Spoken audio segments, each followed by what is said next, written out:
Today, the Lushootseed Department is out here in Sultan. We came out here to harvest some Devil's Club.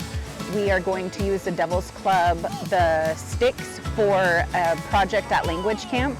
And we also use the bark so that we can make some healing salve. The Lushootseed word for Devil's Club is schadiat. Schadiat. It's really important for us to make sure that all of our team members know the proper way to harvest Devil's Club. It's a type of plant that you don't want to go in and just start taking everything that you see. Step on it again. Oh, okay. Yeah. So this is the newest growth of that one. If you were to follow that root back, it would let us know where we could harvest something.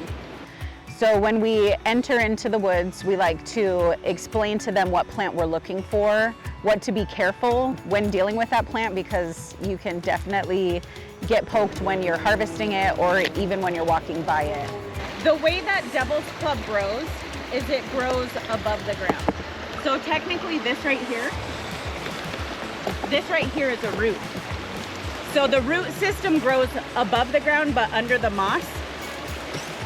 So as you can see when I'm tapping this, all three of those are connected to this same root. You want to leave the root. You don't want to cut the root.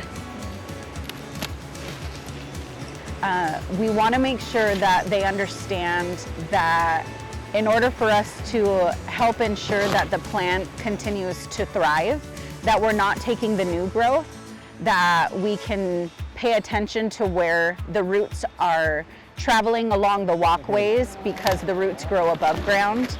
And we show them where to try to lead back to the elder plant so that they know not to cut the elder plant and not to cut the new growth. So they can take those in-between phases, the adult part of the plant. They can harvest those pieces and process them.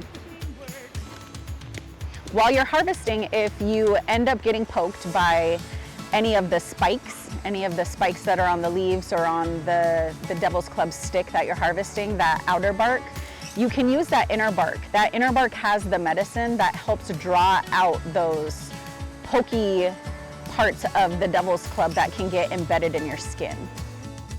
After we harvest the Devil's Club, we bring it back to our little setup and we start to scrape the outer bark. That outer bark has those little spikes.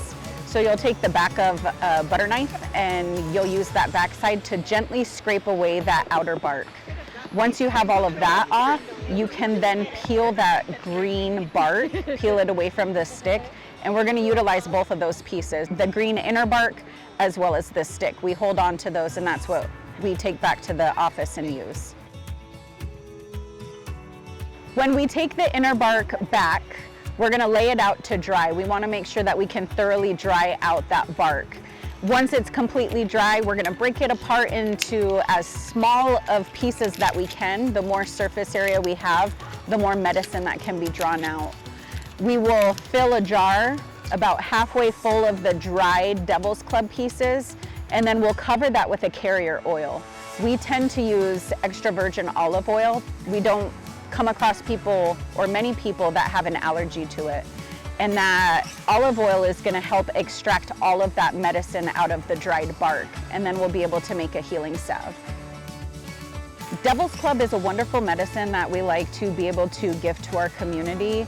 That medicine can be used for aches and pains, chronic aches and pains. If somebody has some shoulder pain or some knee pain, back pain.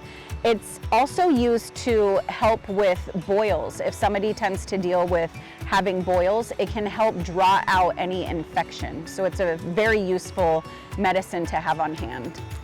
Being able to connect with nature, it's important for our team to come out here and identify plants.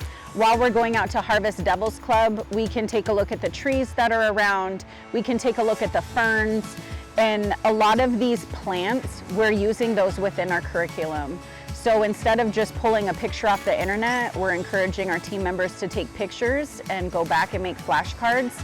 And also being able to revitalize the use of traditional plant medicines, being able to learn more about what their purposes are, what our ancestors used them for, and then in modern day times, how we can utilize them and keep the traditional use of plant medicines alive.